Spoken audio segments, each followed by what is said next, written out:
Give me the button. Thank you. Okay. We're live now. Even YouTube was like, no, 3, 2, 1, go. That's because OBS was like, oh, you gotta select your stream, and I'm like, but why? There is no selection of anything. What are you talking about? Oh my god, it's cold. My tootsies. Yeah, it's chilly here too. I can't believe it's like on and off snowing still, but it's not warm enough to snow, so it's all like melting as it's falling. Oh, that's. But it is snowing. Oh man. Oh man. Is any of yours sticking or is it melting when it sticks and then like it melts. And it's so funny to me because I was checking NOAA, the forecast and everything, because up north, by not that much, they're supposed to be looking at like 7 feet of snow. Uh-huh. And then further north than that, they're looking at like up to 12 feet. So holy cow. Yeah. So I'm just like, Ken was looking at AccuWeather and it was saying possibly up to 2 feet here at the house. And I'm like, that's not good. Like, I have places to be. Yeah. And then I checked NOAA. NOAA didn't even give me snowfall totals. It was just like precipitation, yeah. And then it's like, but everything's going to be above freezing. So even if you do get snowfall, it's going to melt. Yeah. It was like NOAA was being passive-aggressive without being passive-aggressive. I felt offended, but at the same time, I was just like, fine, NOAA, do your thing. You know I'm going to just defer to you anyway, so... Just don't tell me, it's fine.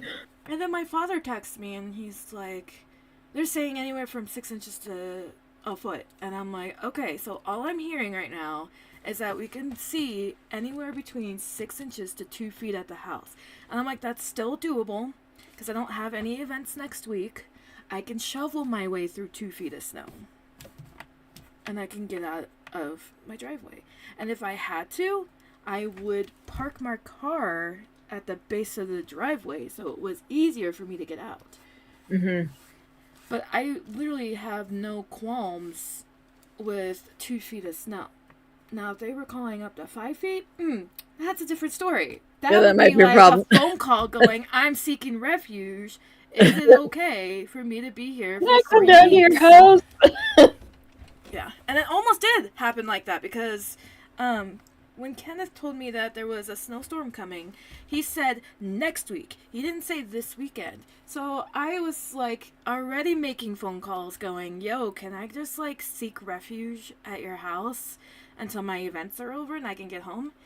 And then I learned it was this weekend, and then I also learned that like nobody really knew what was going on. They just knew an atmospheric river was sweeping the Bay and Sacramento area, and that was pretty much all the information I got.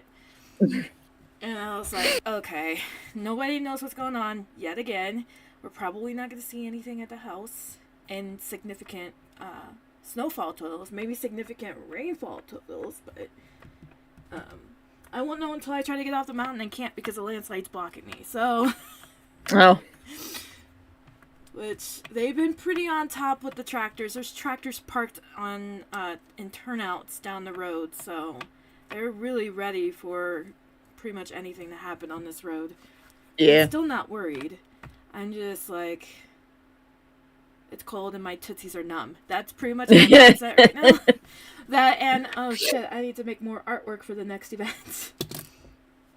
We've just had so much water in my little part of the world, and it's just non-stop. Like, it's raining / melting snow just all the time. And we've got these skylights in the atrium of my branch, and they're old. They were put in 1957, and they're leaking now. And whenever it rains like this, they leak onto the floor of our atrium. And so I think it was like Thursday morning. My branch manager comes back from a meeting and she's like, "Did you guys know there's water on the floor?" No. Supposed to clean that up now? How much water? It was enough to put a bucket Oh. on the floor. So there's been a bucket on the floor since Thursday morning. Oh my gosh. Yeah. It's a good look for a bank. Oh, right? You walk in and it's like, oh, I guess I have to, do you guys have canoes available for me to get to your desk so I can deposit money to my bank account? No, you have to swim. Right. Oh, God. No, hang tight. I'll swim to you. It's fine. Oh, Jesus. That's about right. All right, well, it's 5 after, ma'am. You want to get this thing going? I want to sleep. Welcome back, everybody, to the Panel Protagonist. I'm Melly. I'm Jess, and we are not sleeping. Aw, sad face.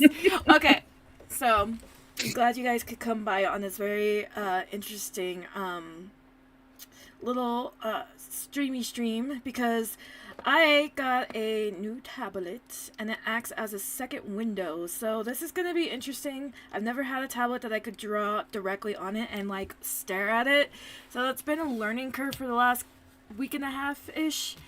So please be patient with me. I'm very much learning how to do everything and all of this. So with that, let me show you what I've been working on for the last hour. Yes, this. Just this. That's all I... Just that. Well, I mean, there's like another layer, but if I like... We're doing the guessing game. So if I like undid the layer, right? You would know immediately. Oh, okay. On. So, guessing game. Yes, this thing that I do on occasion when we do streams. If you are part of the Panel Protagonist Discord server and you participate in said guessing game, you can gain experience points if you can guess a character or characters in an art piece before Jesse guesses. Before moi. And Jesse, every single time, always gives you guys so much of a girth to guess. So, girth. The guessing game not only is just, you know, making random wild guesses in hopes that you'll actually succeed in guessing the right character. You can ask questions involving the character or characters in the piece, like are they part of a video game, are they part of the show, are they part of a movie, etc. So, with that said, there are 2 in this piece. Like I said, one of them is hidden because I know for a fact Jesse will know immediately what's going on in this entire piece if I reveal it too soon. So, with that being said, these characters are worth 100 points apiece because they are quite easy. And I will let Jesse take over for Jesse's breaking news. Okay, so kind of a slow week this week, thankfully, because it's getting harder and harder for me to follow stuff that's going on. But first I will cover this release update that we got for the Stardew Valley patch 1.6. And we got final confirmation that, at least on the PC, the update 1.6 is going to hit on March 19th. Finally! That is in just a couple of weeks. So again, PC only. And at this point, what we know about this patch is that it's going to bring, like it's not a patch, it's an update. Update 1.6. It's going to bring new festivals, new items, new crafting recipes, new dialogue for all the villagers, winter outfits for the villagers, which is kind of cool. They've been in the same wardrobe for like 8 years now. A millennium. 8-player multiplayer. Excuse which me? I can't wrap my brain around because 4-player is almost too much. Oh, dear. A new farm type, which hasn't been revealed yet. Wait. Secrets farm type in the valley. A new farm type. So, like, there's the river farm, the standard farm, the beach farm. Yeah, so a new farm type. And then we're going to get a big chest. So you can store even more shit and be a hoarder. So you could be like Jesse and I and just hoard everything you come across. I'm not gonna lie, I hoard a lot of stuff, Yeah, you mostly do. in my kitchen. Same. And then there's been a couple of, like, I can't call them Easter eggs because they might be trolley things that Mr. Barone has just thrown in. But the biggest one is that he's thrown in a raccoon in one of the images, and fans are theorizing that this update is going to add Prairie Island, which is a location that gets mentioned in the game, but you actually can't go there. Can't actually And so access. people are theorizing that we're going to get to go there soon, and it will be a second island that Captain's Boat will bring you to. That would be fun. That would be fun. You're right. Yeah. Okay, so the only other bit of news we have that came across my imaginary desk this week is that the Pokemon Day Presents happened earlier this week. Was it Tuesday? I think so. It was And early. yeah, it was early.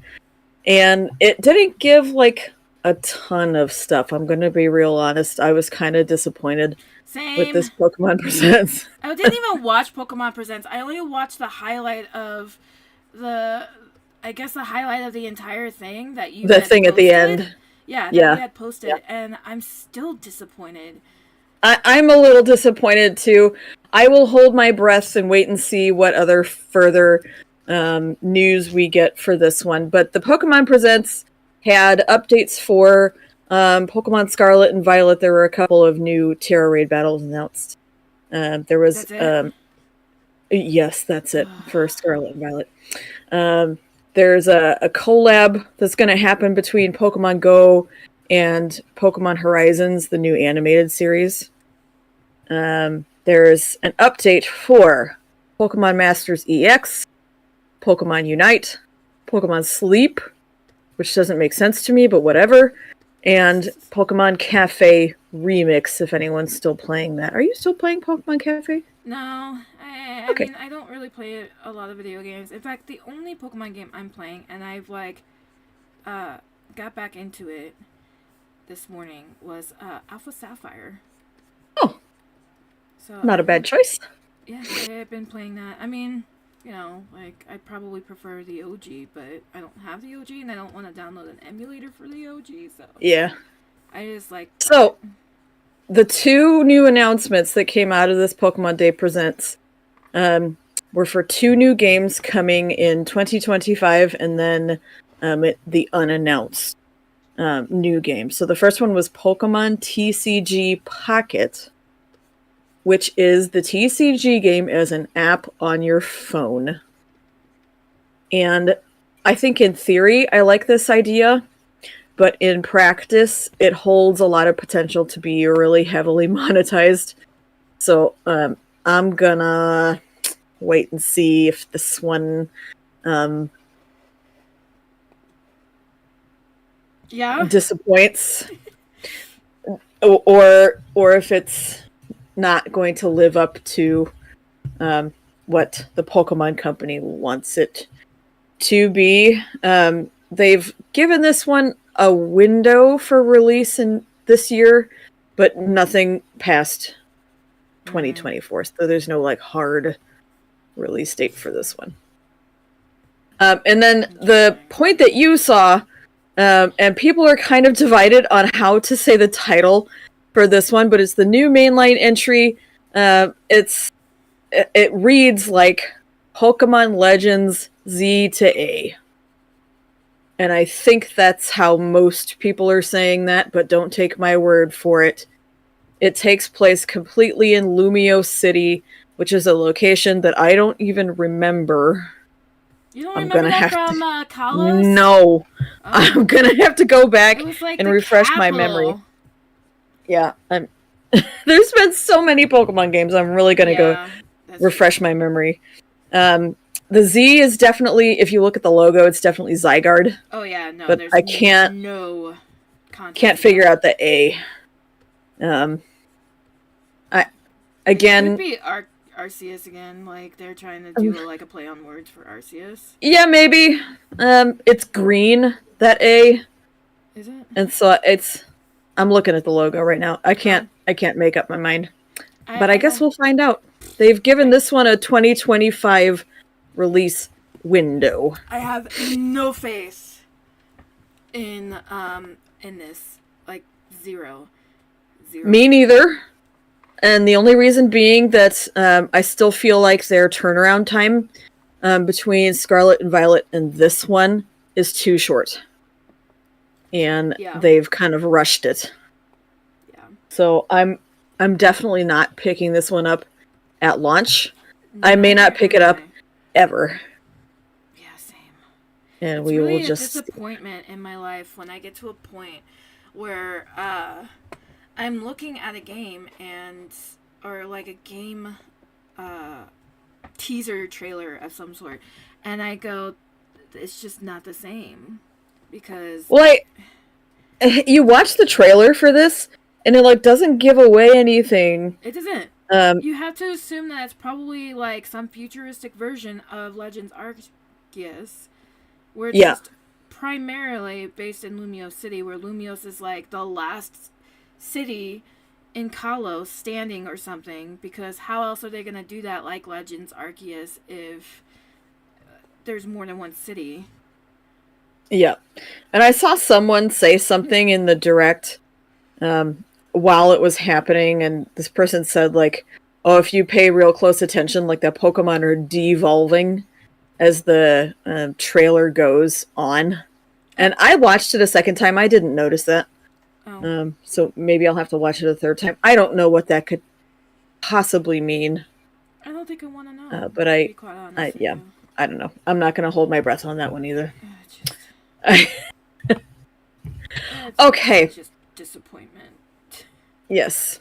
Shall we get into my God, yes. topic today? Yes, we're so excited. All week for this moment. Let us get into the nitty gritty. You guys, let me. We talk about this. are huge fans of Avatar: The Last Airbender. I mean, we have been quoting this show like every couple of days since we were, I don't know, 13. Something like that. Like, it's been decades. It's been so long. It's been so long. So, safe to say that we are amongst the millions of people who were mildly terrified when Netflix announced that they were going to attempt another live-action rendition of I actually wasn't terrified of their live-action since they had the original creators, but then when the original creators left because of quote-unquote creative differences, that's when I started becoming afraid. Yeah, originally my brain just went Netflix plus beloved animated show equals disaster. And and so I was immediately like, this can only end one way and it's going to be bad. However, that announcement was before they had done One Piece and after they had done all the other ones that they've ruined in the past and after M. Night Shyamalan's we don't talk about movie. We do not talk about that, actually. In fact, you can just not put that in yeah, but you can't pretend that it didn't happen, though. I can absolutely pretend happened. No, I can absolutely pretend it didn't happen. Oh my god. So we're talking about Avatar: The Last Airbender today, obviously because the Netflix show has premiered in its entirety. If you haven't seen any of it, it's first season entirety. We're assuming that it's going to get a second season, but nothing has been confirmed because it's Netflix. Yeah, of course it is.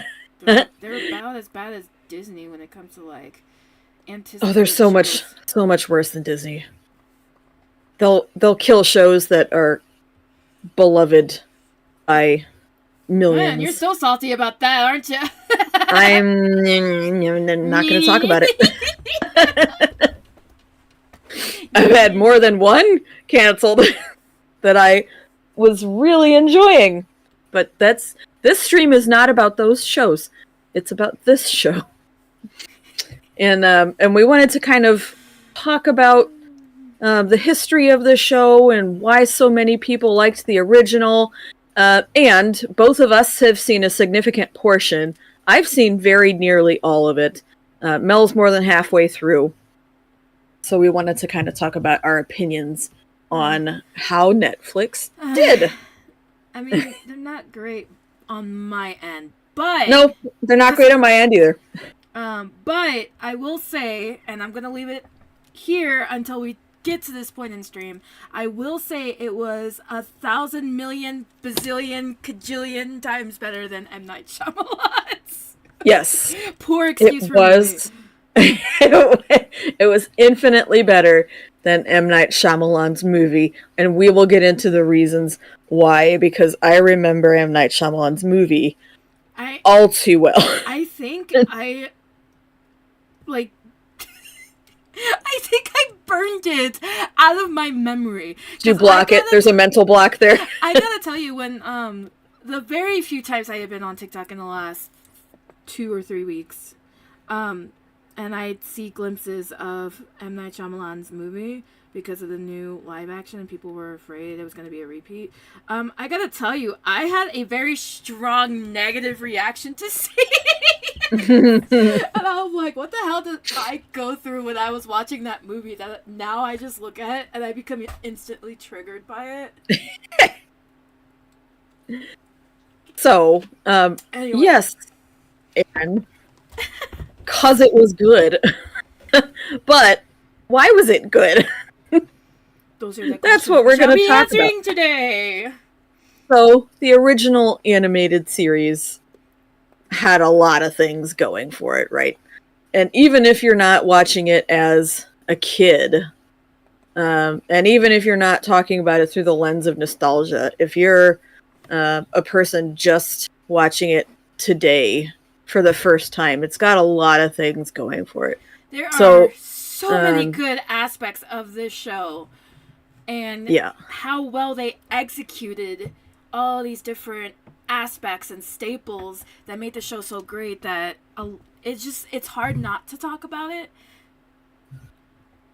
The main character for the Netflix show, the kid that they got to play Aang. Yeah. I was reading an interview that IGN did shortly before the show premiered. Yeah. And he said he'd never seen it before he got cast. And he has watched the show now 21 times. And even as an actor, if you're just trying to get into a character, I don't think you watch a full 4-season show 21 times. Yeah, I mean, kudos to be that into your role. Like, a lot of actors won't be that inclined to be that into their role, but the fact that he tried, that he absolutely wanted to get every aspect of Aang right was enough. It's enough for me. I think genuinely he just liked the show. I mean, that too. Yeah. I think genuinely he just liked the show. Who didn't like this show? Yeah. So obviously, if you're watching this show as a child, it's just a fun show, right? I mean, if you're watching it, that's for damn sure. Yeah, if you're watching it as a kid or a preteen, even when we were watching it, you were like, that's some cool shit, right? Like, I want to shoot fireballs out of my hands, or you know, I want to like surf on rocks and shit. Like, it was just a fun show. I want to fly on a sky bison. I mean, it was just fun. Avatar: The Last Airbender, fun fact, actually inspired me to do that one comic that I still haven't even touched in years. You know the one. I know the one. You know the one. Yep. I It know was the one. definitely heavily inspired by Avatar: The Last Airbender. Yeah. And the cast, the main cast of the show, even the people that they added to it later, but primarily the core four, they're just so innocent. Even throughout the whole ending of the fourth season, when shit has really gone down. Fourth season. Yeah, the Book of Fire. Third season. That's the third book. Oh. Okay. Man, I could have sworn there were 4 seasons. Nope, there were 3. Okay. It just felt like 4, I think. Because it was really slow in the beginning. Yeah, it is kind of slow. Are you sure there weren't 4 seasons? Yeah, you had the Book of Water, the Book of Earth, and the Book of... Yeah, the Book of Air, the Book of Earth, and then the Book of Fire. Because then Book of Water was part of Korra's legacy. Oh, shoot. You're right. There are only 3. Dang. Okay. Like, I really... Like, when you're ready. I could have sworn the Book of Fire was longer. But it doesn't matter. My point still stands. Even when they go through the entire end of the show, and, you know, they all about die several times, they're still, like, they have this bright outlook on the rest of their lives when everything's all said and done. Yeah. And they're still children, minus Sokka, who doesn't start the adventure as a child. He's a teenager at that point. Yeah, I think it's like 16 or something like that when the start of the show happens. 15, 16, something like that. I can't remember. Too young to be doing what he was supposed to be doing for his people. Yeah, and especially Aang, who, you know, is innocence and happiness times 100,000. Who it takes like so much shit to be taken down. It takes literally the weight of the world to bring this kid down. Okay, and you know what makes that so significant? Because it's one of the things I really like the fact that the creators did, is that imagine you're fucking 12 years old and everybody's like, yep, you have to save the entire world from a tyranny of firebenders. Good luck. And they were gonna just like shove him out into the world with no hope that he would ever survive, like, the war. And then he ran away because why wouldn't you? I would fucking run away too at 12 years old. I think a lot of people would have, like, no, you're taking me away from your own responsibilities now. Shit. Taking him away from his favorite teacher and all his friends who had shunned him. Yeah. Just, you know, a couple of days before. And oh no, Aang is prodigy. No, you can't play with us anymore, Aang. You're too special now. Yeah, you're Avatar. You'll just cheat. You're just gonna cheat. Aang is like, okay, so I'm gonna make exactly one guess on this character, and then I'm gonna tell you who it is. Yeah. So, both characters that you're drawing today, are they from Avatar: The Last Airbender? They sure are. Okay, this is tough. This is absolutely tough. Okay. Do you know... She's my second favorite character in the whole dang show. Including Korra? Yes. I actually... So, side tangent real quick. I actually didn't like Korra a whole heck of a lot. I much preferred the first series. So I found Korra to have like a main plot driven that would last 3 books, whereas Korra, the creators needed to have a I liked, so as a character, Korra just got on my nerves a lot. Wow. And she Someone was going through very... PTSD and you're just like, oh, yep. She was just, like, really whiny.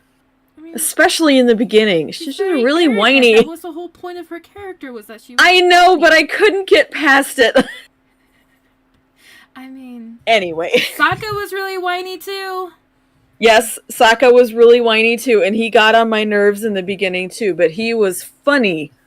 And Korra wasn't funny. Korra was supposed to be, supposed to cater to a different audience, that's why. Well, yes. But, anyway. We're off topic, we're gonna get back on topic now.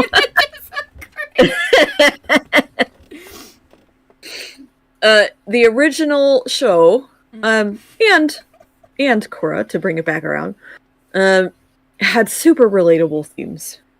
Even if you were a kid watching it, but even if you weren't a kid watching it, because the show wasn't just for kids either. Mm-mm. Like, there was a whole bunch of adult shit happening in this show. Yeah, there was. And I have just started rewatching it. I'm about a third of the way through season 2. And so I'm rewatching it now, looking at all this stuff going, I bet you anything that went right over my head when we watched it the first time. Because I don't think I would have understood that reference, or whatever it was. Give me an example. It was... Because I want to know if it went over my head, too. Oh, so... some of the extreme depression that Aang goes through. Oh, the PTSD that he goes through? Well, I don't know if it was true PTSD, because he wouldn't have had the trauma yet, but yes, some of that really extreme are we talking about the whole stress. 3 books, or are we talking about a specific season? Well, he seems to have really extreme episodes in every season. I was going to say, because I can guarantee you whatever happened on that iceberg and he had to go through all of that just to wake up to find out about the 100-Year War is absolute PTSD. Okay. I'm not in a position to diagnose. So I can't say whether or not it's PTSD. Okay. Fair enough. Okay. You could go on now. You can continue on now. And there were other things too, like some of the shit that happens to Zuko too. Like, being essentially abandoned by his father figure, and having to being literally tortured by his own father, and his sister like coming to basically murder him because she doesn't think that he's good enough. And yeah, I'm sure that went all over my head. She's fucking psycho. Yes, she is psychotic, and I'm sure I did get that, because they my preteen were brain was quite like, obvious. But thank you, Aaron. He for sure has PTSD. You don't need to be a doctor to know that. Yeah, I'm sure he has it now, but he had to experience the stress first. He did. Okay, moving on. Oh my god. I'm gonna die on this hill because I know I'm right. Okay, well, I'm not saying you're not. Okay, anyway. You were thinking about it, Jesse. In the back of your mind, you're like, this girl crazy just like fucking Azula. She could come at me with her lightning bending and fire. No. As I've been watching the cartoon again, I've been noticing also, and I know that I didn't catch this the first time, and I don't know how I didn't, but it blends different Asian cultures together. Oh, yeah. Several. Yeah.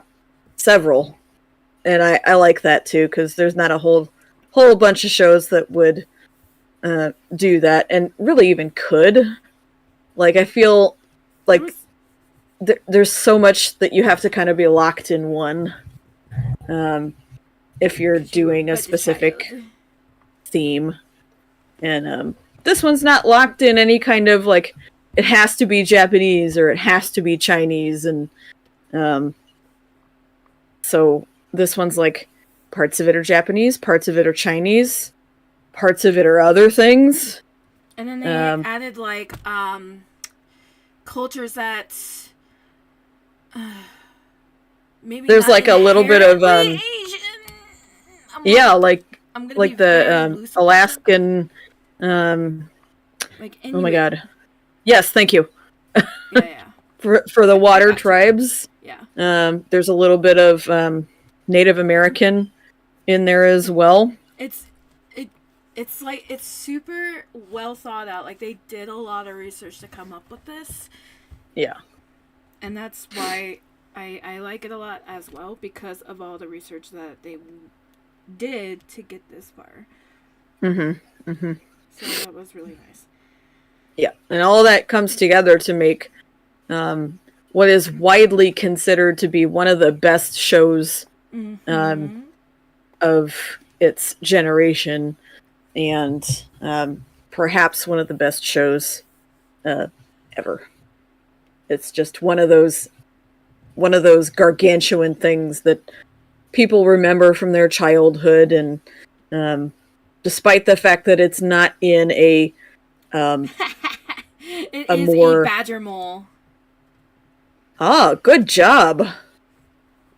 Badger mole. Because you know, Jesse, you know where I'm going with this. Don't do it. I'm gonna do it. Secret tunnel. Secret tunnel. Oh, God. And I. Two lovers. They actually put that in the show. They did. I did see that episode. I was so happy when that part came up. I wanted to sing along. I wasn't sure they were going to do it either. And in fact, they kept us waiting so long for the fucking Cabbage Man that I wasn't sure we were going to get Secret Tunnel. But thank God, because if they hadn't put in Cabbage Man or Secret Tunnel, I would have rated the show 1 out of 10 cabbages. And you don't want to get 1 out of 10 cabbages. You did. You rated the show in cabbages, and I thought... I did. I was just like, oh, that's fucking hardcore fan over here, I guess. Yeah, that's true. That is very true. He is essential, Cabbage Man. I am very patiently waiting for this part of the stream where we talk about the live action, so... We're about to get to it, because I was just going to say that even though the show as a cartoon isn't in a more traditional medium as a live-action show, despite being a cartoon, it is still one of the most beloved shows ever. Yep. And now Netflix has gotten their dirty, dirty hands on it and produced a whole 8 or 10 or however many episodes it is of The Book of Water, which is all they've done so far. And we have thoughts. So do you want to go first? Oh my god. Okay. Let me just go first. I'll just add on to what you're gonna say. Okay, so I have issues with several characters. Everybody knows about the first one, which is Sokka. He's very, very different. Oh yeah, because he was supposed to be misogynistic.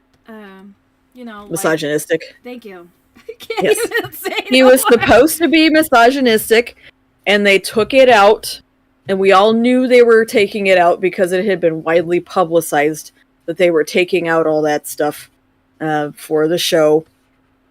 I think it does take away from his character arc. It does. Absolutely takes away from his character arc. That he's lost all of that.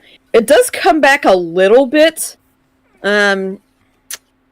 especially when they go to, oh shit, I've forgotten the name of the place. No, not Omashu. Kyoshi Island. Oh yeah. Yeah, and he finally meets a girl who's stronger than him.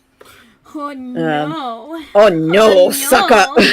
What are you going to do? Oh So it comes no. back a little teeny tiny bit. And then I know you haven't seen the episode yet, but it comes back a little teeny tiny bit again at the end of the season when they get to the Northern Water Tribe. Well, I would hope so, because that was very pivotal. Yeah, but not nearly in the same amount. And in fact, the entire Northern Water Tribe portion is very different from the show. And Okay. I know, and I will get to it in a second because they do something to Katara No. that bothers me also. Jeez. However, his comedic purpose is still there. It is. And I know we have talked about this. Yeah, and I know we've talked about this in private before, but you and me both agree that the actor portraying Sokka does look and sound a lot like Sokka. Yeah. And the only problem I had was that he had like a really like massive RBF going on, and I was just like, it bothered me that he had such a big old giant massive RBF. Okay, so you're gonna have to pause and explain to me what is an RBF? Resting bitch face. Okay. Something you have. Hey. I take pride in my resting bitch face. It puts a lot of people Whitney, because Whitney also has a massive RBF. There's nothing wrong with having an RBF. It just means that people won't bother you, which I kind of wish I had also that power. So if anything, I'm envious you guys can have an RBF and I cannot. Okay. Yes, you're right. He does have that. I think it's partly attributed to his chin and cheekbone structure. But you know, we both agree that if Netflix and the writers' room had actually written Sokka's character more akin to the show, he would have been a great portrayal of Sokka. Oh yeah, absolutely. Because he was a good actor for Sokka, and there were times where I was just like, damn, that almost sounds like 100% verbatim how Sokka would sound. He sounds very much like Sokka's voice actor. Yeah. Yeah. And I'm sure it's because he actually did, research about Sokka's character and shit. Mm-hmm. But it floors me sometimes because I worry about like live actions having that disconnect, and to realize that disconnect is not really there because they cast somebody well enough for it to not be a problem is so fucking nice. Yeah. Yeah. I mean, they took out another portion of his storyline too, and I understand why they did this. It was for time's sake, because they had to crunch down the timeline of that first season. But they took out that portion for Sokka where they meet Batu, and Sokka has his kind of MacGyvered ice running trials. Yeah, I just saw the episode where they were going through like the spirit world, and they were essentially trapped there, and one of the things that Sokka had to go through was his ice dodging trials. Mm-hmm. Back at what do they call it, what's the name of their village? I can't remember. I can't remember either. Anyway, back at their original Southern Water Tribe village, and I was like, that's a disappointment because a lot of like his growing up came from that episode with Batu. Yeah, that was a lot of character growth for him, and it was some character growth for Katara too, because they got a little bit closer. Sokka and Katara did in that episode. And a little bit of contention between the three of them happened in that episode, which there was you don't get at all there was a couple in the of Netflix things. series. Yeah, there was a couple of things that happened in the Netflix series. I was just like, guys, what the hell? First off, it felt really consolidated and not. I don't know why, because they had those time constraints. But I'm just like, do you realize how happy your fans would be if you actually took the time to kind of do more storytelling than trying to like hash something out because that was the deadline? That's more the problem that I have with Netflix than I have with these showrunners, because I think it's a Netflix thing to purchase these shows as like 8 to 10 episode runs than it is for the showrunners to pitch them as 8 to 10. I'm nearly positive that the showrunners would have pitched this as more. Yeah. Because it seemed like, yes, I agree with you, it was quite pinched. And a lot of things were scrunched together, hurried. There was an episode, I don't know if you've seen it yet or not, if you're just on episode 6, where they are in Omashu. Have you seen that one yet? Yeah. I like, okay. That was like the 3rd episode, by the way. It's when the when the Omashu arc starts is the 3rd episode. And then it goes on for a couple episodes. They go to Omashu twice. In the 1st season? Of the Netflix show, yes. Did you see everything with Jet? Yes. Yep. Oh, okay. No, they were still... are you still... Because... the episode I left on was Masks, when Zuko went to rescue Aang. So they were still in Omashu those 3 episodes. They had never left Omashu to return. So unless he comes back after Masks, which I haven't seen yet, anything past that episode, then... Okay, so have you seen the conclusion of Jet's storyline? I've seen... hang on. I've seen him and Katara wrangle it out, and she like freezes him because he tried to like bomb Sai. Okay, so you've seen all of it. Yeah. So that was never a return. They were just still there, chilling, like villains. So I didn't like how they crunched like 3, maybe 4 storylines into one all together when they were in Omashu. Sai and Teo were never in Omashu. They were at the Eastern or the Western Air Temple. Right. Yes. And it was just what the fuck? That didn't it made sense to me the way that they did it. And I think I understand. I think I understand why they decided not to just cut out that storyline entirely, because it was meant to be for Sokka's growth. But part of Sokka's growth. What I didn't like what they did to Jet's storyline, and again, I understand why they did it, because it was important for Katara's growth, but it didn't feel... It felt weird. Yes, it felt weird. It felt a person so out of place. Yeah, as a person who had literally just watched that episode in the anime, it didn't seem natural.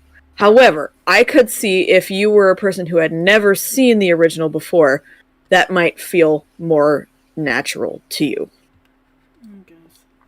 So, it's just like, disappointed. I'm like, oh, yes, okay. I was just now looking at this show and everything, maybe I can understand.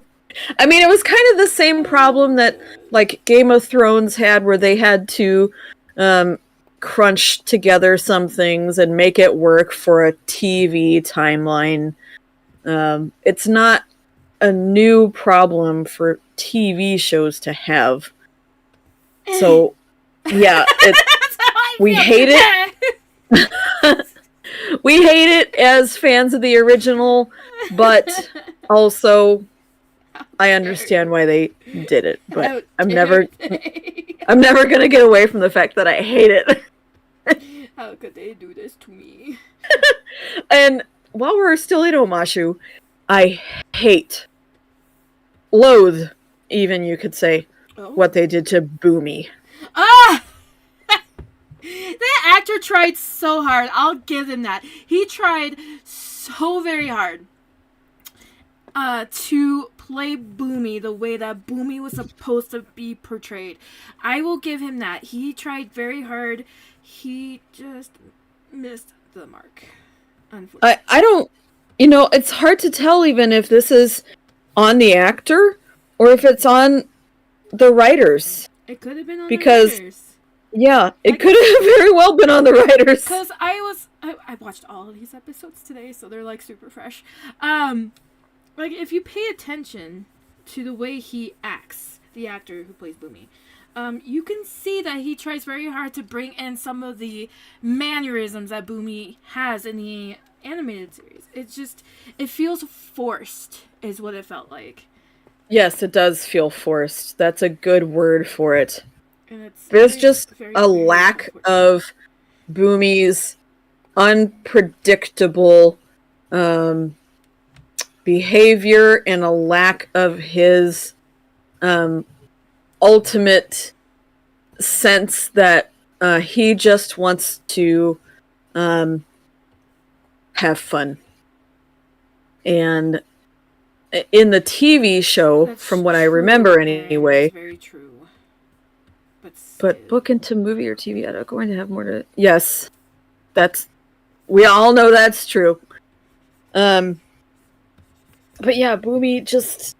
He doesn't seem to quite all... Like, his whole personality isn't there. Like, half of his personality is just being cut out. Okay, and I also... You want to hear my biggest problem with that whole episode involving Boomy? Wasn't even the actor. It was the fact that the whole reason why Aang was there and met Boomy and all of this and that was because he was doing a trial to figure out it was actually Boomy, and then Katara and Sokka were stuck in rock candy that you didn't know was rock candy until the very end of the episode where Aang finally realizes, holy shit, this is my friend Boomy, and Boomy's like, this is very delicious candy. Yeah. Like, I was upset by that. I'm like, no! They seem to have almost written that whole sequence with no point. They did. There was no point to any of that. There wasn't. It was very lackluster in the creative department, I would say. Yeah. It just did not reach expectations. And it's just like, Boomy is not... And like that episode where they fight, too. You see how serious Boomy is. Boomy was never serious in the never that series serious, until no. Aang came back to ask him to be his teacher in season 2. Yeah. And the fact that they were drawing that out so early was just like, no, why? You're like destroying everything about Boomy's character right now. And like even the guards when Iroh was in jail and everything, like I had such a hard time with that. I was like, why is Iroh talking to Aang right now? Yeah, for the second time. That's not right. I think the very first time Iroh and Aang really have a heart-to-heart is in the second fucking season. Like, literally right at the end. Yeah, I think you're right. I haven't gotten to that episode yet, but I think you're right. I only remember because, sorry, I hear a vehicle. They were in the Crystal Caves, and they were talking, and I think Aang was like bending out a tunnel, is what it was, because it was like end of season 2, I think. I don't remember it. I'm going to have to go watch it again, but I'm going to. Anyway, the point was that whole sequence with Boomy and everything just sat with me so fucking wrong. And I really just wanted to stop watching at that point, to be honest with you. I've been having an issue just trying to watch it, even for stream purposes, because I just could not get into it as much as I would have liked to have gotten into it. Mm-hmm. Yeah. The show has redeeming qualities, you guys. We're not just all, like, doom and gloom over here. We're gonna get to the good stuff here in a second, but we have to gripe about it first. Yeah, we have to gripe about it because we grew up with the animated series. We were floored with the excellent execution of the animated series and the redeeming and redemption arcs of certain of the characters within the show. So we're gonna gripe about it for a minute, but there actually is some really good aspects of the live action. But we have to get through the I hate this bit and I hate this bit and I hate this bit first before we can talk about all the things that we actually enjoyed. Yep. I did like the fact, by the way, the episode where Sokka and Katara get stuck in the spirit world, that they get stuck in the spirit world so early on. Because... Yeah, and I don't know, I don't remember how they explained that.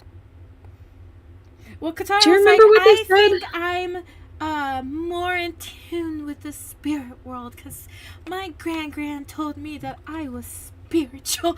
And then she turns to Sokka like, I don't know why you're here. Okay.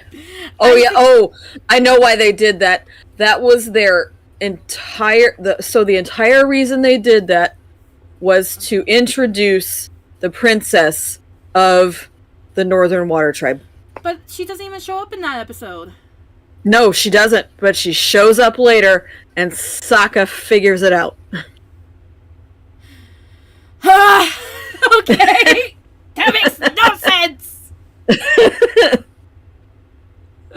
She does show up as her Tanuki... No, not a Tanuki. As a Kitsune form in that episode. That was her?! At the very end. Fuck this. When she's telling him, like... No, she was like in the middle of the episode. Don't do that. Don't minimize or something. I can't remember the conversation they had. Why are you hiding away behind your pain or something like that? Yeah. And that was in the middle of the episode, by the way. Oh, was it? Okay. Yeah. Yeah. So she shows up then, but you're not, as a casual viewer, you're not supposed to know who that is. Oh, Justin, you're right. Sorry. Nope. You're all good. Anyway, you were saying? I was just saying, as a casual viewer, you're not supposed to know who that is. Yeah. Until you get to that last pair of episodes, and then you figure it out with Sokka. That's so weird, though, that she comes in as a Kitsune when she's a fucking embodiment of the moon. They kinda sorta explain it in that episode. Okay. But I have no face.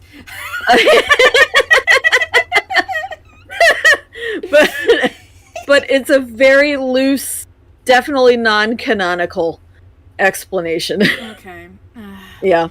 You're gonna hate it. Imagine I'm gonna hate it?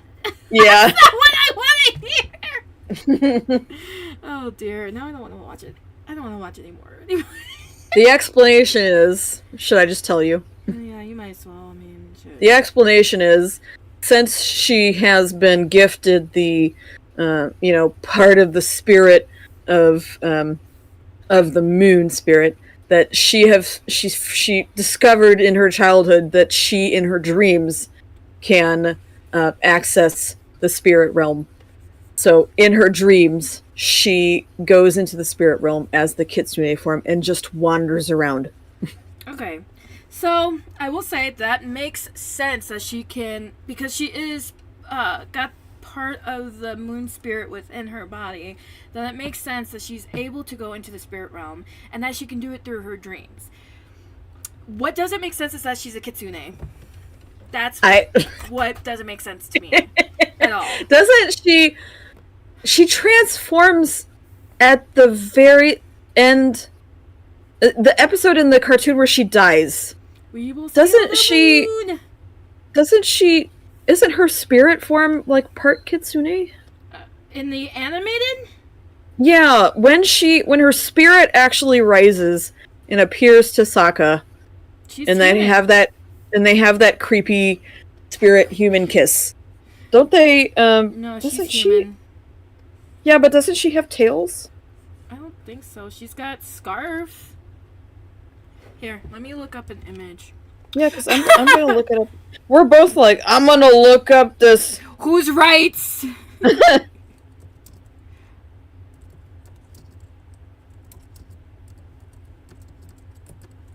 I have to put it in Atla animated because spirit form. Yeah, no, she's got like a lot of wavy little like things. Oh, you're right. Okay. Yeah. It's like her hair, her scarf, and her dress, and like some cloud spirit. So whatever that shit is on the bottom. You're right. It just looks like there might be something back there, but no, she just got all like ribbons and shit attached to the. Okay, then I don't know. Yeah, it's Kitsune form for no explainable reason. We don't talk about it anymore. We just accept it at this point. Yep. Yep. Okay, let's talk about Aang now. Because Aang is not quite right. He's in some episodes he is, but in most of the episodes he's not aloof enough. He's not. Well, they wanted to make this a drama. It was very apparent from the very first scene of the very first episode that they were making this a drama. Yes, like, he's very to the people who grew up with it as an adult show. Yeah, he's much more serious than he should be. Did you hear me? No. They say damn in the show. Do they? That I must be so desensitized to all that now that it went right over my head. So this is a little off topic here, but I'm gonna say it anyway. So, I mean, really off topic. When I do art, I pay attention to the voices and the noise going on in the background when I'm actually doing art. And I was watching Clone Wars, Star Wars Clone Wars, and one of the clones said, "What the hell?" And it wasn't the first time they said that. And then another clone said, "What the heck?" And I was so confused. I had to actually stop watching. I stopped drawing to watch the episode and go, who the hell said hell in the children's show? And I realized it was Echo. Echo. And I was like, that makes fucking sense. And I went back to drawing. Or Ika. How does she say Ika? Yep. So I was just like, okay. So that was the thing. Anyway, so back to what you were saying. So yeah, they said damn. It was very pivotal for me to hear that. I was like, oh. Do you remember who said it? Ozai. Oh, okay. Well, that makes sense. Right? Daniel Day-Kim can say whatever he wants. Are you one of those people who are sitting there like, oh yes, daddy? There's a lot of people like that right now. I love Daniel Day-Kim. I cannot believe that first of all, that they were able to afford casting Daniel Day-Kim. It's Netflix. But that he said yes to playing anything on this show. Just anything. I have heard stories that several people went to these auditions thinking that it was for James Cameron's next Avatar movie. And I believe he was one of those people.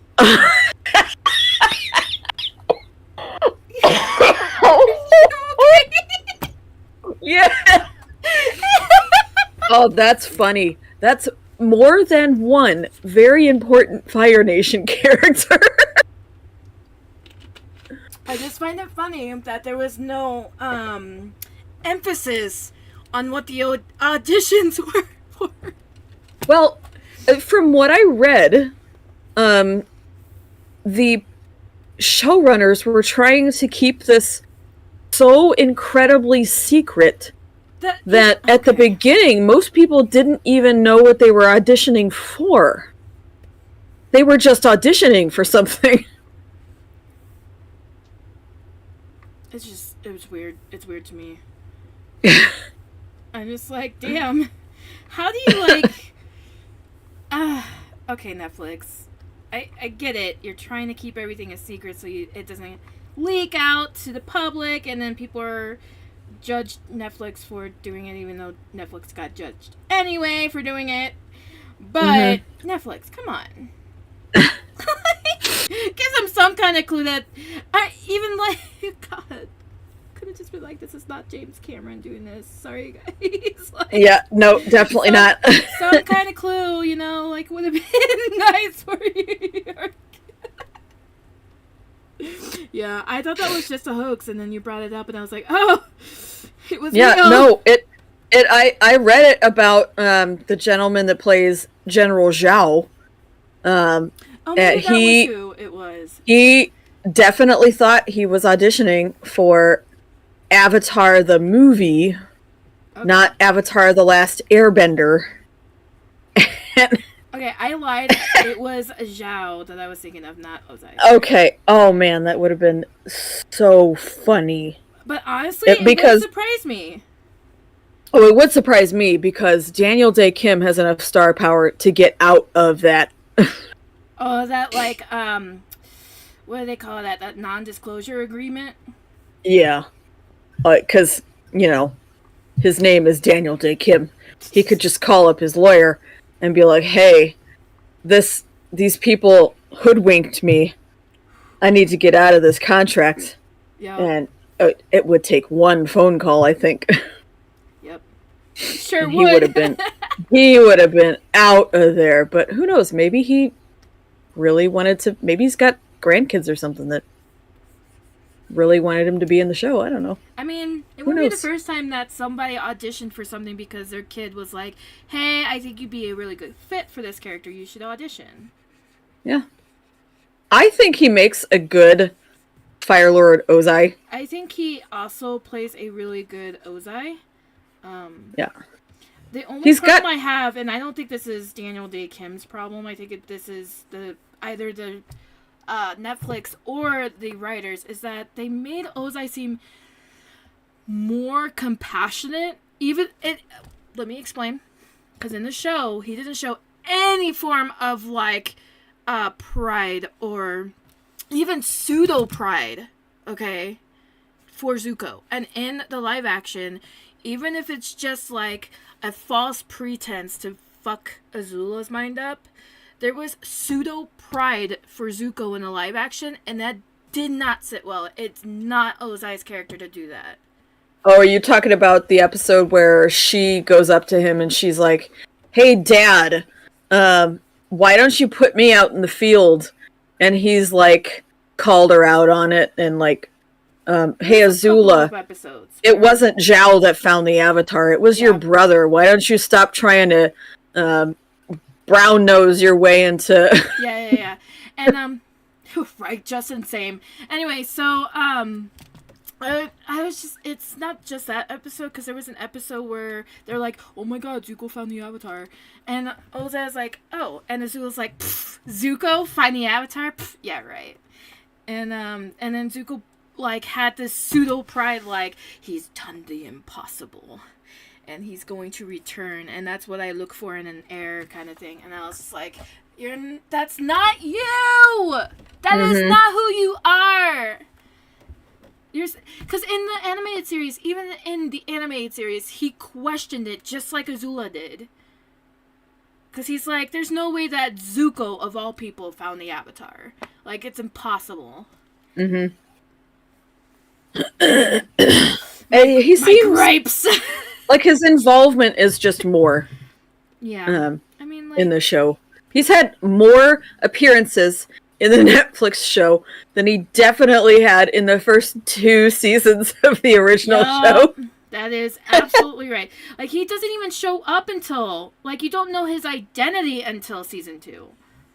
You just know that he exists, and that's about as far as it goes. He gets mentioned a shit ton, and then I think there's 1, maybe 2 flashbacks. Oh, he had a silhouette appearance several times in season 1, but you don't really hear his voice and see his face until season 2.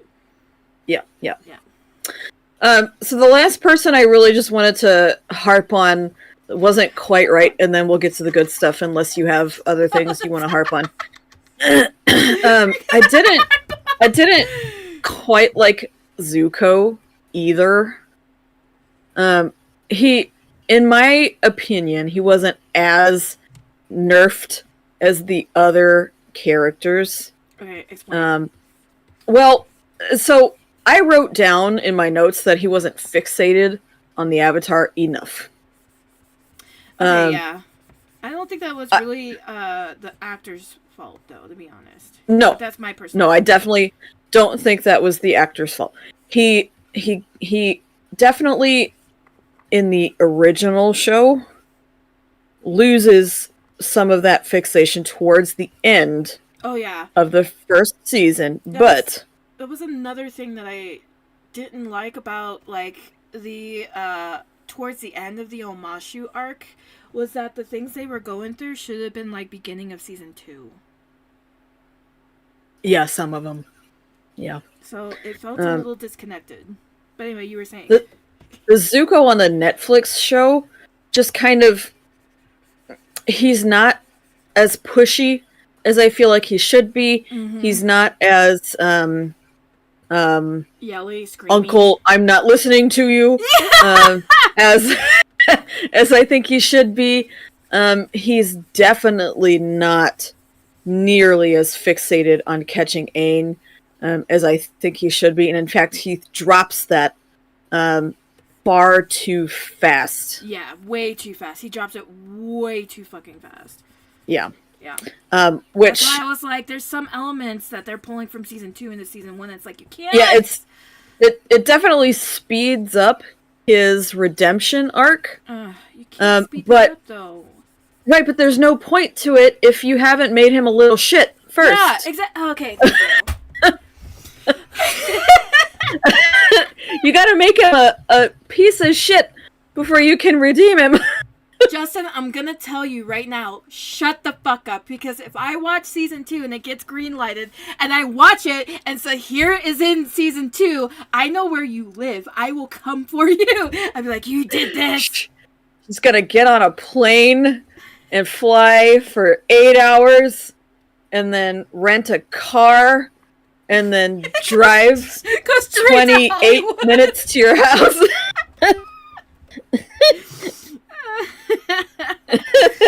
Like, do not jinx it. And then call you from the car because she can't get out of the car. I'll have to roll out because I'm so, like, upset about that foreshadowing. Like, when I get out of this vehicle, oh, you're dead meat. Oh, God. Okay. Huh. Well, do you have anything else you want to bash talk about that was a negative before we talk about the few things that did go right for the Netflix show? Okay, so I'm pretty much going to repeat a couple of things here. I don't like how consolidated the show was.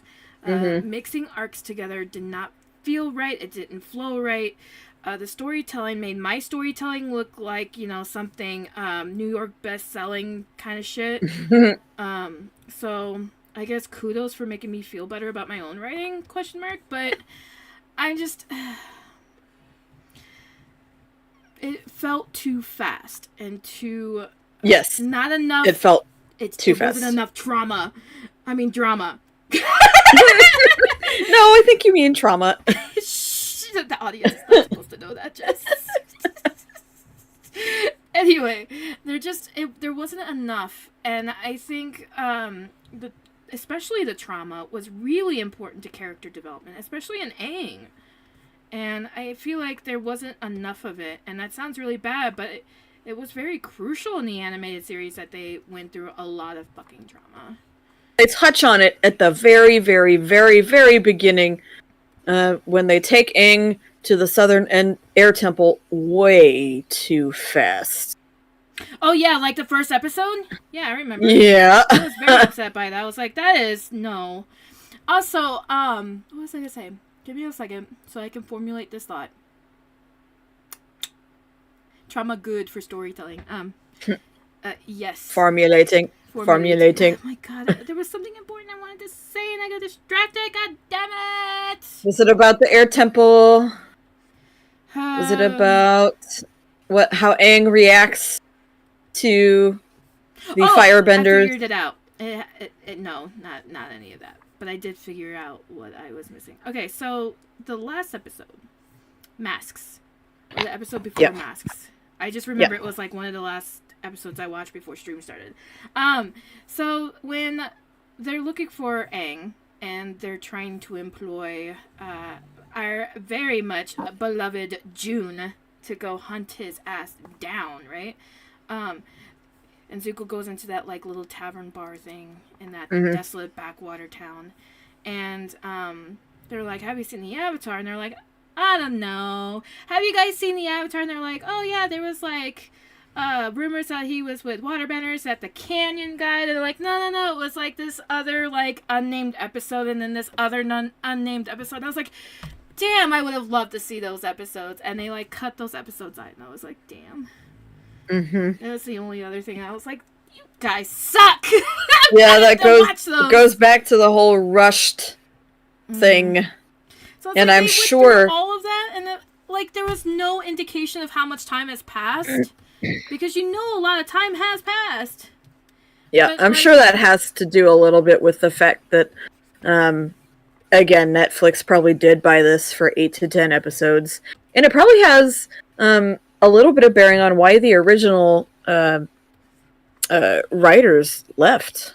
Oh yeah, I'm sure. Because I'm sure they were like, we can't do this in this many episodes. We need more. We gotta go. We can't leave the fans hanging, and then they're like, well, yeah, we can. Watch us. So, that was the last thing I wanted to say. It was just, I'm really upset that we missed all of that. Because the canon episode was really important for Aang as a person and his people skills. Well, it was also really important for Katara and Sokka to learn how to get along. Like, better as siblings and shit. Yeah. Yeah. It was just like, damn, okay. So much wasted potential. Well, let's stop talking about all the negative things. And Netflix comes after us? No, Netflix is never going to hear about this. Are you kidding me? But we could go on further and just, shit on this show all day. However, there were actually some things that the show got right. Can we talk about some of the fantastic casting that they did? Some of the casting on this show was really, really, really good. We've already mentioned one with Fire Lord Ozai, but can we acknowledge our girl June? Yes! Is like so fucking amazing. So good. I cannot believe how spot on her character is. It's very It's and on point for the character design. Like her whole look, nothing is off. She's flawlessly June. And the actress, god damn, she plays her so well. Yes, a very good portrayal. Take me, mommy. Like, call me cute, please. What's the name of the thing she rides? Do you remember? I know what she calls her, which is Nyla. But Nyla, yes. I don't know her species. No, I was actually looking for Nyla. Yeah. Really good CGI on that thing. Oh yeah. Yeah. Can we talk about the CGI? Because I think the CGI on some of the creatures are really well done as well. Like the badger mole. I actually read it was in the same interview. They did a piece on the stage that they're doing all of this in, and this is where the majority of their budget for this show has gone. Because where they're shooting this show, because it's a like a traveling show, but they can't go to all these locations, they've set themselves up at this stage where the walls are basically plastered in LEDs. And that allows their this company's CG engineers to basically throw up any type of background that they could possibly need. Interesting. At a moment's notice. Oh. And it's like the most LEDs in a single you can't call it a green screen because it's not actually a green screen, but you know what I mean, like a stage like that anywhere. Yeah. So they have this hugely expensive stage that they're acting off of, and then they've got this ginormous CGI budget for all these wacky hybrid animals. What are the things that the firebenders are riding on, like horse ostriches or something? Oh yeah, that's part of the Earth Kingdom's animals. Yeah, it's like a horse ostrich thing. Yeah, it reminds me of chocobos. It does, yes, so much like chocobos. Those look really good. The badger mole in that episode looked really, really good. Appa looks good. The very first episode when they were in the Southern Temple. Oh, actually, when they brought in Momo in general. But the episode where they're in the burned forest and they're like looking at, Aang is like devastated that the Fire Nation would, burn a forest down in general. But like Momo had that acorn, right? And then he gives it to Katara. And that whole scene where Momo grabs her hand and drops the acorn was so well done. I was really impressed. Yeah, the CGI on this show is really good. Yeah. Every once in a while, there are pieces where I can tell, like, the background isn't actually there. Like, it hasn't rendered in quite right. Yeah. But for the most part, it's amazing. Mm-hmm. The rendering on this show. Yeah. I think just about the only time where I could tell was good. Anything with Appa in it. Well, I mean, Appa obviously, because your eyes recognize that flying creature doesn't exist. Yeah. It was in the Northern Water Tribe bits. Oh, really? Yes, because there's a part of the first episode where they're there, where there is just a lot of water bending going on. And you can tell at some points where they struggled with the water physics, which, to be fair, water physics in general is super hard. I hear it's really hard, right? Considering that it took years for video games to master the render of water, I would say, yeah. Probably one of their hardest renderings. Yes. Yeah. But other than that, I don't really notice it at all. It's amazing. It's astounding, yes. Indeed. Yeah. Indubitably. I also think they got Uncle Iroh really good. Oh, yeah. Whoever casted Uncle Iroh did a really good job of casting him. Mm-hmm. There's parts where he's not quite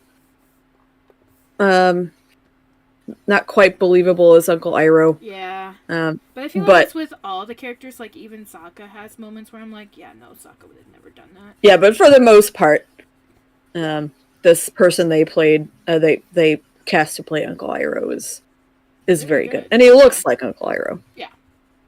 It was okay, so like if you grew up with the animated series, it definitely took some getting used to seeing a live action version of Iroh, but like once you start hearing the voice and his acting, it's pretty, you can see the similarities in the appearance and everything, and you just like don't think about it after a couple. He just needs to ask for more tea, and he needs to play more Pai Sho. I like that. He needs to play more Pai Sho for sure. But it was the episode where he was following Zuko on that ship, like in the flashback, and Zuko's like, "What are you doing?" He's like, "I have everything I need, all the tea that I could possibly want." And I was like, "There's Iroh." Okay, let's talk about Azula real quick. She's not as present in the original show as she is in this first season. She is quite a bit more present in this first season than she ever was in the first season of the original. I think they mostly did her correct. I wish she was more cynical. That's the only complaint I have, is that she wasn't more cynical. I'm not totally in love with her actor either. No, she's another one that's like, she tries too hard. Like, she knows the part, but she's just trying way too hard for it. Yeah, and my problem is I don't know exactly what it is with the character that I don't like. There's just something that's off. She didn't have enough, for me, she didn't have enough cynical, like, behaviors. That was, attributed to the entirety of what Azula stands for. She doesn't seem as, bitter. She doesn't seem as... trying. Actress, but it's just like, it doesn't translate well. Yeah, she just doesn't see... She needs to ramp it up to 11. She's at like an 8. And she just needs to take everything up a couple of notches. And then she'd be there. She just needs to be an 11. Just take up the crazy, take up the cynicism, right? Like, take up the anger, take up the everything that Azula is. Just do some research on psychotic behavior and you'll be fine. Like, she's almost textbook definition. They didn't explain who the fuck Mei Ling and oh gosh, what's the other friend's name? There's Mei and Amy, or no, not Amy. Yeah, the circus performer. Yeah. Oh, I can't remember her name. They didn't explain who they were at all. They were just kind of there. Yeah, it was like we knew who they were because because we already know, because that happened already. Yeah. But anybody watching the show for the first time, they're not gonna fucking know who they are. They're gonna be like, Ty Lee, thank you. I think it was like Lee something, and I just like did not remember. Anyway. Yeah. How the hell did I remember Mei Ling?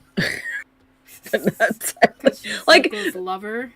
Mei Ling seems like the easier of the two to work in too, because she was like right there in Umashu when after everything, or was it Ba Sing Se? No, it was Umashu, because that's what I thought. Yeah, they like encounter her the second time they go, so they can say Boomy, but also try and convince Boomy that he needs to be Aang's teacher. Yeah, they could have just held back both of those characters to the next season. They could, and it would have made more sense. Oh well. Yeah, like I said, they were just trying to consolidate for something that they probably should have not consolidated, and they did it anyway. Yep. I will say though, the insinuation and the foreshadowing of Uncle Iroh taking that White Lotus tile in the first season, so good. But that's because I've seen the animated series and I know what that means. Anybody who sees that, they're gonna be like, crazy old Ku trying to steal Pai Sho tiles. Like, it's much grander than that. Much grander. Ugh. It's just a Pai Sho tile with the White Lotus. What are you talking about? Yeah, exactly. It's just except that Uncle gives a whole speech about the importance of the White Lotus. Does he win? Right before they actually find it. So they go into town and he reveals that he's looking for the White Lotus tile. And Zuko's complaining, why the fuck did we go into this town just to look for a Pai Sho tile? And then Uncle Iroh gives him a whole speech about the importance of the stratagems behind the Pai Sho White Lotus tile. Not fucking no. Remember that. Not in the Netflix show, but him talking about Pai Sho stratagems with Zuko before June walks in and is like, "Hey, I'm gonna be your mercenary." I remember that. I think it was about the White Lotus tile, but maybe it was just about stratagems I in mean, general. I could have also missed it too, because, like I said, I was like trying to binge it as fast as I could. No, it wasn't in the Netflix show. It was in the original. Oh! Yeah. I was thinking Netflix. No. Oh, The original. Okay. Yeah, in the original, I Yeah. can definitely see Iroh being like, we need to look for the White Lotus title. But yeah. That makes sense. But in the Netflix series, that wasn't there. At least It's just there. Yeah. I didn't notice if it was there. I just remember him talking about it. Like, it was the most important thing for Zuko to know, which it was, but Zuko was like his perfect little Zuko self, and he was like, "Fuck you, Uncle! I don't need to listen to your crazy old guy strategies for your weird tile game, whatever." Your old man tile game. Yeah, and and then it goes straight into June, and Zuko's like, "Ugh, why did we hire a mercenary whose loyalty is only with how many coins she can gather?" And yeah. It's only because Uncle is cute. I saw that. The only problem I had with Iroh's actor was that he did not act on it as well as the animated the animated show. Yeah. There was like a little lip twitch. If you watch it close enough in the live action, there was a little lip twitch and like a little tilt of his head in like consideration of what she said, but it wasn't like as hardcore as it was in the anime, where Zuko's like, "You weren't even touched by the tongue, Uncle." I would have died if I saw that. Oh man, that was a funny episode. That was so great. And then she says it again after she like presents the avatar. She's like, "I did it because you're so cute." And then the actress did this like fantastic thing after that. She goes, "Hee." I was like, yes, the perfect lady. Yeah, it was great. Yep. If you couldn't tell from my giggling. We both love June. It's just impossible not to love June. Just so good. So I did not like this character originally in the show for obvious reasons, but the person they cast for General Zhao makes him such a more likable character for some reason, and he is not supposed to be likable. Yeah, he's supposed to be a total dick. Yeah. Like, he's supposed to be a dick so that when he has his downfall in the Northern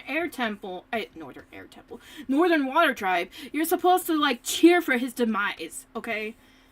But I really like his actor. Yeah, his actor's really good.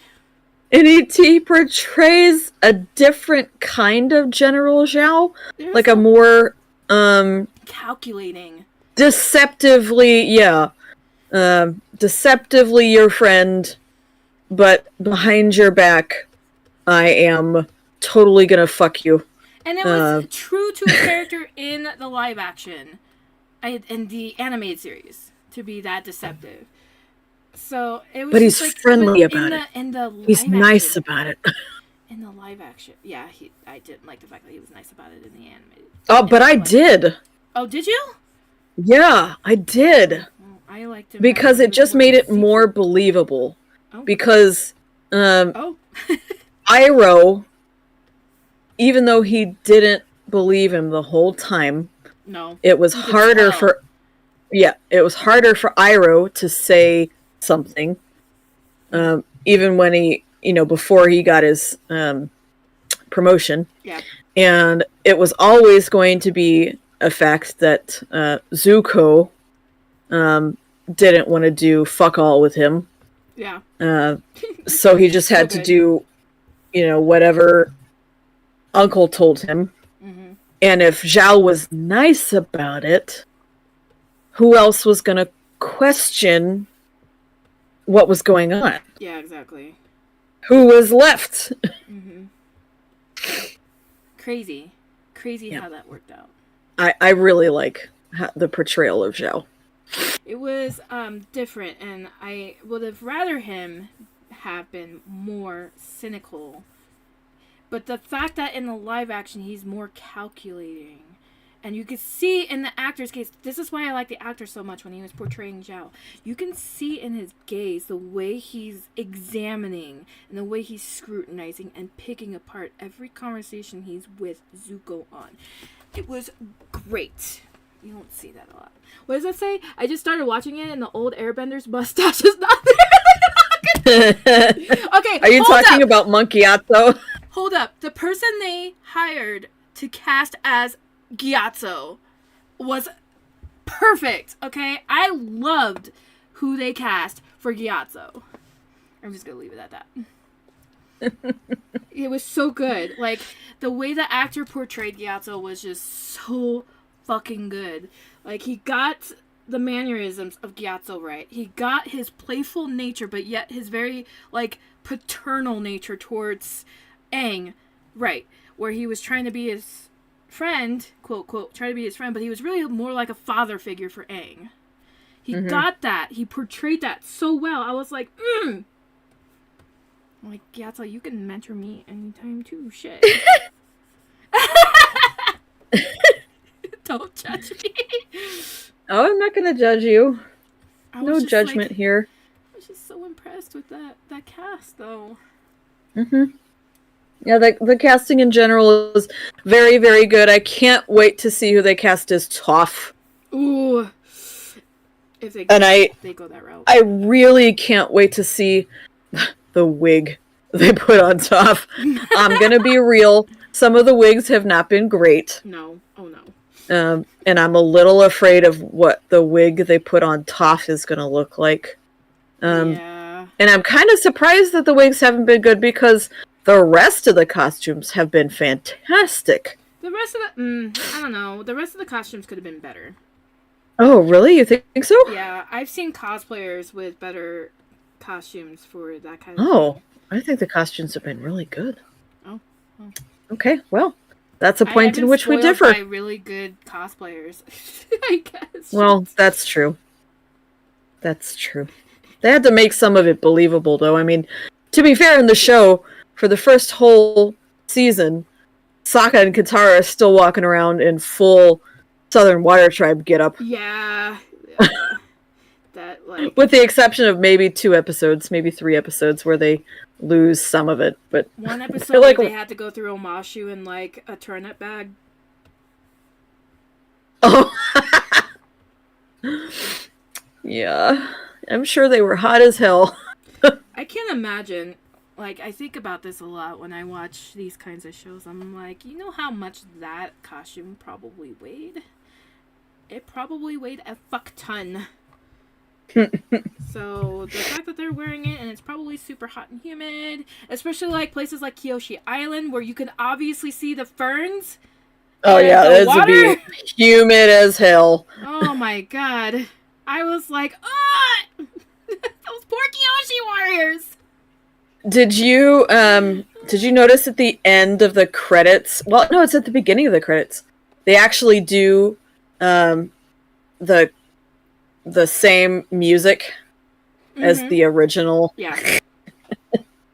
I was like, well, that was nice. It's a very nice oh shit, where was I gonna go with this? It's a very nice tribute. Thank you. Yep. Homage. An homage. Like omelette du fromage. I don't know where the fuck that came from, but just roll with it because I'm like losing my sanity a little bit. Okay, great. Well, we're almost to the end of stream. Is there anything else you want to talk about that you feel like the Netflix show did right?